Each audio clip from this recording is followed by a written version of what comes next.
Oh gosh, let's see if I like this camera or not. Alright guys, I recently picked up this 6x48 belt sander. The guy I picked it up from on Facebook Marketplace thought it was a Furnas, F-U-R-N-A-S, and that's, I believe, the switch that's on the front. It's actually a vintage Rockwell 6x48. It's missing a couple components. This top piece, a side cover back here that you can't see, and then the bottom chute, which is the most unfortunate because I could route that into this, which had dust collection. So I think my plan down the road is to fab up something of my own out of steel.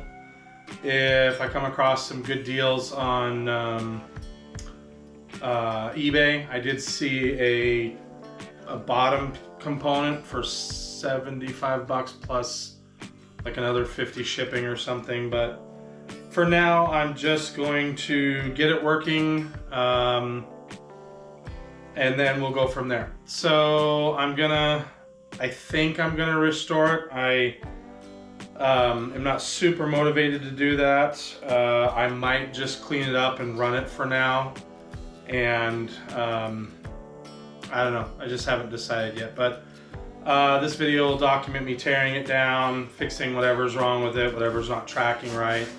Somebody ran it for a long time with the belt somehow rubbing the casting, and they put big grooves in it, which sucks because to me it's like at least a half to 3/4 of an inch gap normally, and so I just, you know, I guess people just didn't give a poop.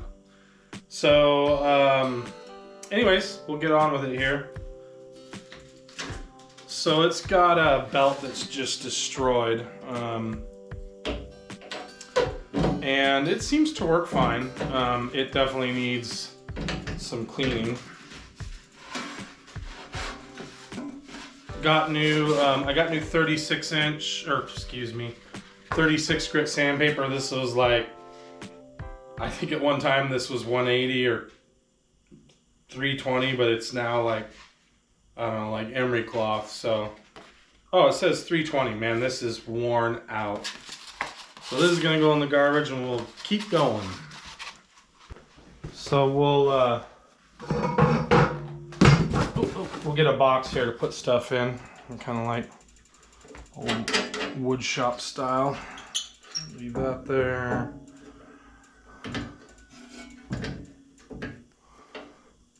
I'm not exactly sure how this stuff comes off. Man, oh man.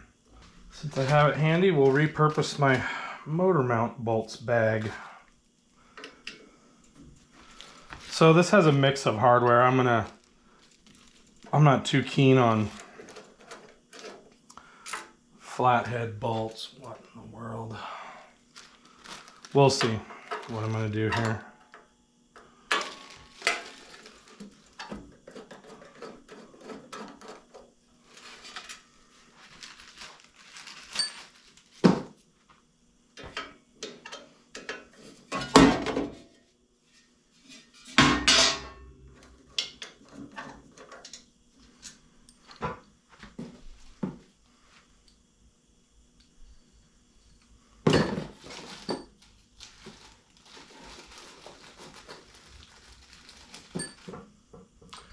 I'm actually okay with them as long as the flathead, the head itself, is decent.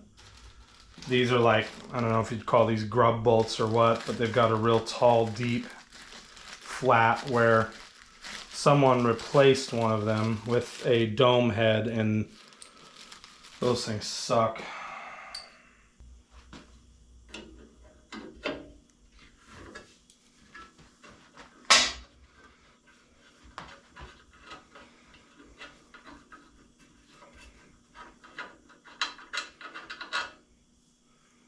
No washers.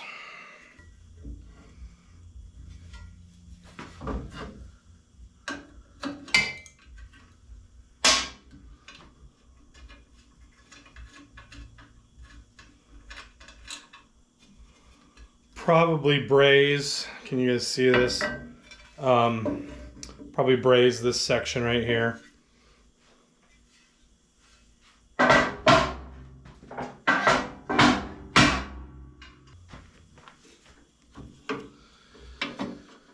And let's see here.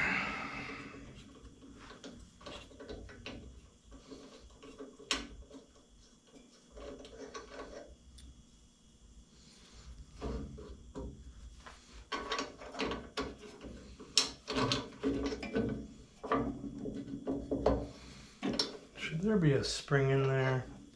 I think there should be a spring in there.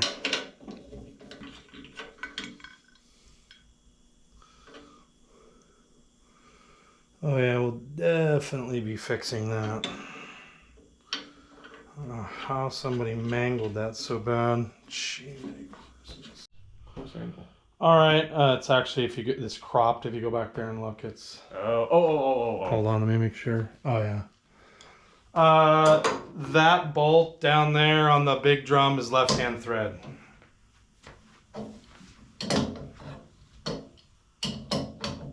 And the lower bearings are probably shot.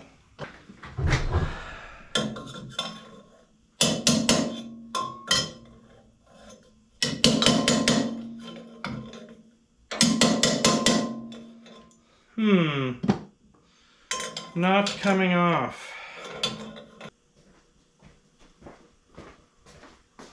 Certainly don't want to break this.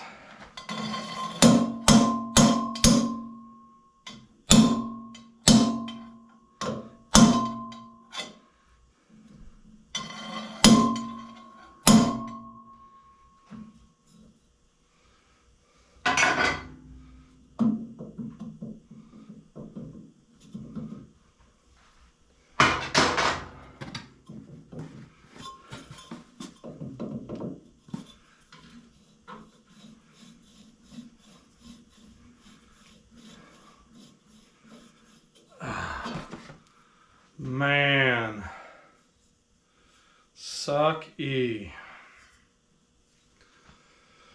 Be cleaning that up. I don't know if this is right or left-hand threads here. We're gonna find out. Normal threads.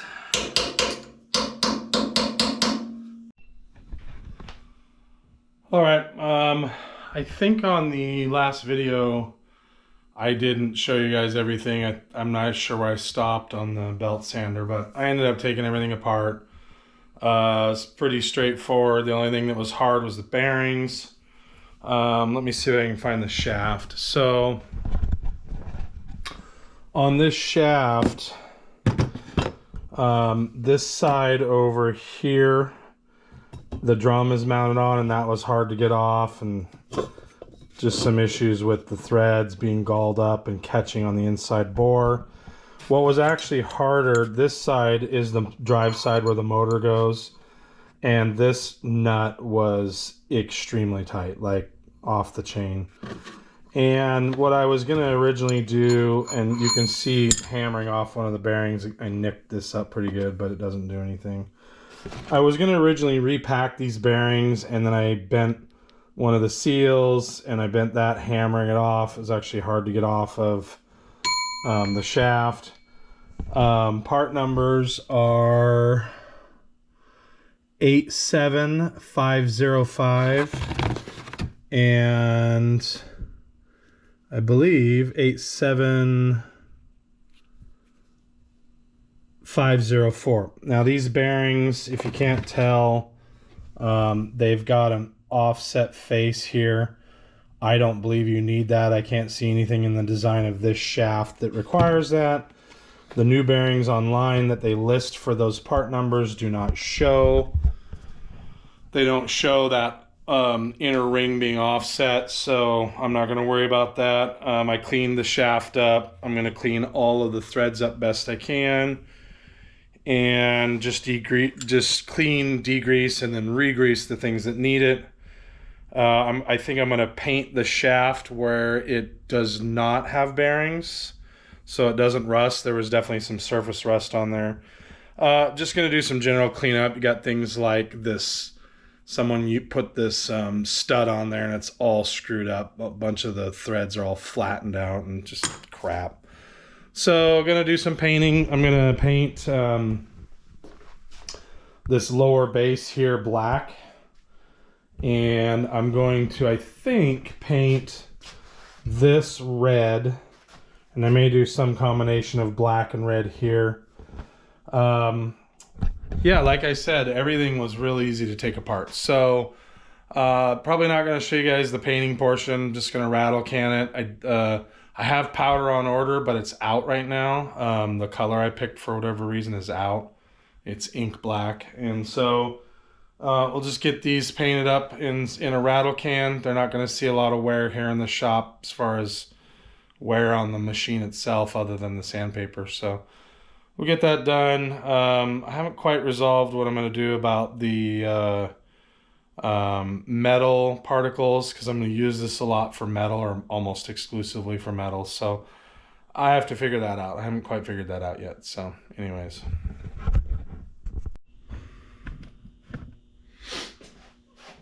Alright guys, I'm not sure where we left off, but I got the stand painted for the belt sander, and then there's a, I don't know what you'd call it, it's an extra stand piece for the belt sander itself. I ended up, so before this, the hardware was trapped in underneath this setup here, and you can't get to the bolts without taking this plate off. So there's 3 mounting bolts and they go into tapped holes, but then the holes that go from this component here, which is the base, to this red component here, were through bolts, and you can't get to them without taking this plate off, and I don't know why they did that. So I tapped these 4 holes to 7/16 20. I'm not sure fine thread was the right thing to do in cast iron, but I now have to drill these holes out because they're not big enough for 7/16. And when I was spray painting this, I forgot to paint this bottom edge as raw metal, so I got to do that yet. So show you guys the holes real quick. So these holes here are now tapped to 7/16 20. So you guys can kind of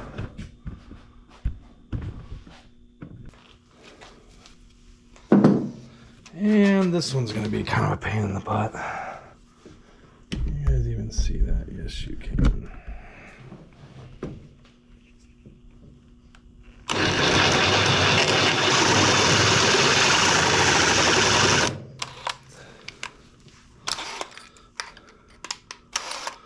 I hate doing this, but I don't know how else I can get the length that I need.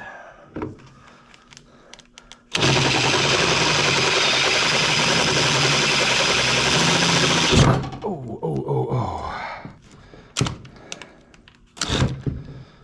Damn.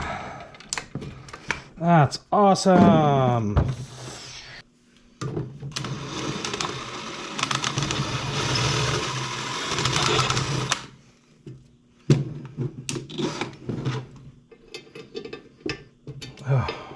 Really, really tight.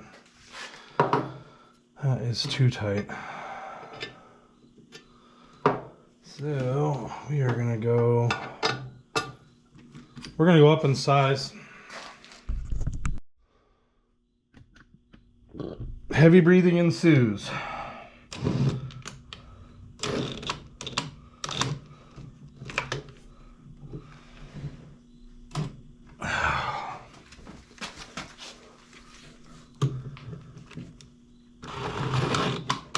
Oh, it wants to auger down.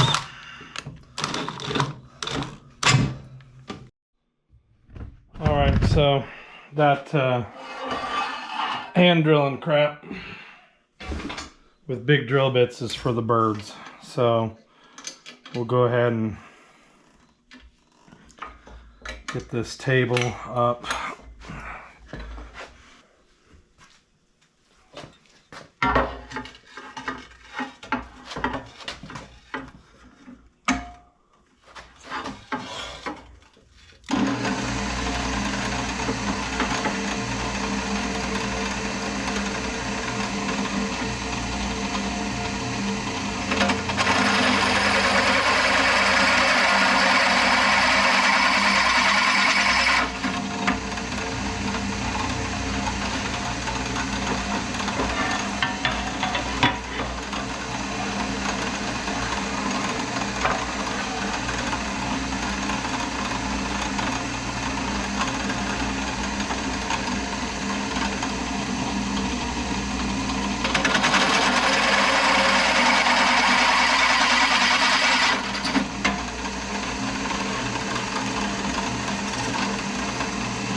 All right, so that was kind of a shit show. So I had to drill that first hole with the hand drill. Wanted to drill them all with the hand drill because the drill bits are so close in size and you can't regulate the augering capability of two drill bits that are really close together with a hand drill, meaning you can't keep it from self-feeding. I managed to mangle myself and scuff up the paint on that first one, so that was frustrating. And then the table's not big enough on that old drill press, and I just, you know, it's like you put one fire out and then there's another fire, and I needed a bigger table, and so am I going to spend an hour making a table so I can drill some holes. So I managed to hold it down, get the holes drilled, and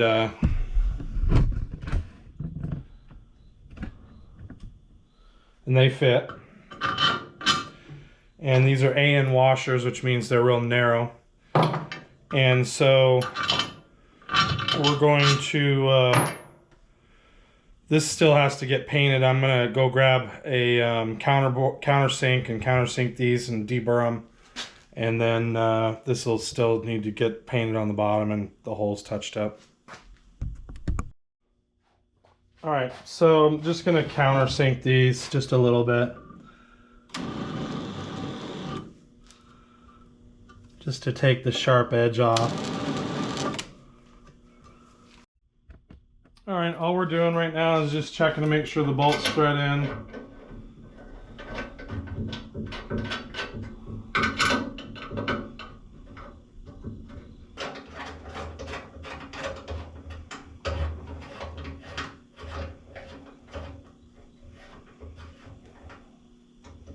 Sweet, sweet.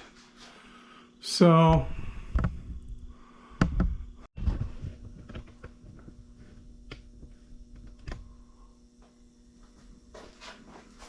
all right, so this is my little cart, and these are pretty handy to make. You can see I did crack it right here and had to wood glue it, but basically what I do is just take 1x2 and put screws in the end, and then I put these little roller balls on there, and it sits obviously like, let's see if I can scuff stuff. Sits like this, and you know, rolls around. So I'm gonna bolt this to the bottom of this thing, and then I'll be able to get this on the ground. And also, you guys can see that I did put these in. These are all in, and they worked great. All right, guys. You can see that it rolls around nice and easy.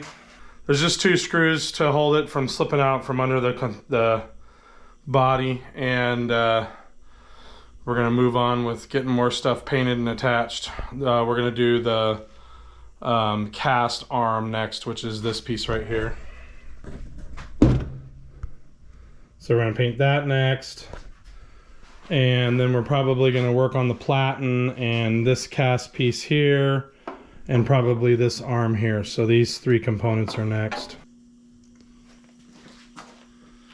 All right, I bought this bolt extractor set, and I also bought a hardened dowel pin from my local hardware store.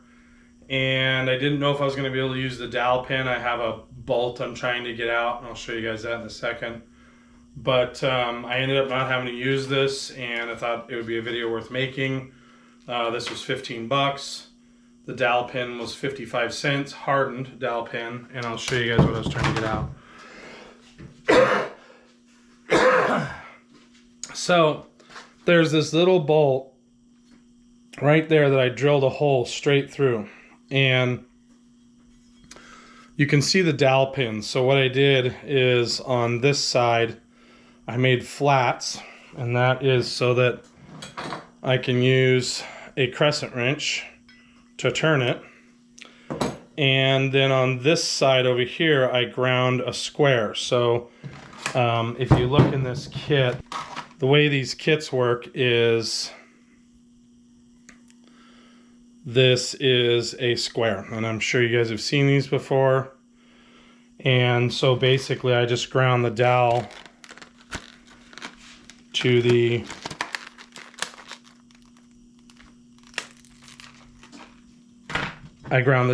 same shape.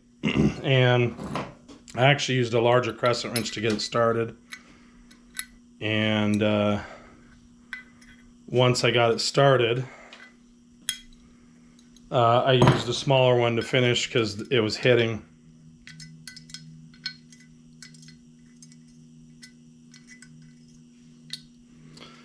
And trying to get this out for you guys. What these are is these are stops. This is part of the sander, and these are stops that stop the movement. And hopefully I can show you guys a close-up. And so what it did, I actually drove it in until it split right there. You can see the split. You don't want to drill it too thin. If you make it too thin, it'll split. Gosh, I hope the sensor is catching that.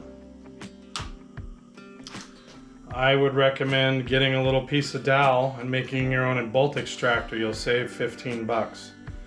And you're going to be able to grind the size that you need versus the stock sizes that they may or may not have. So anyways, quick little video. Hope this helps somebody. Talk to you guys later.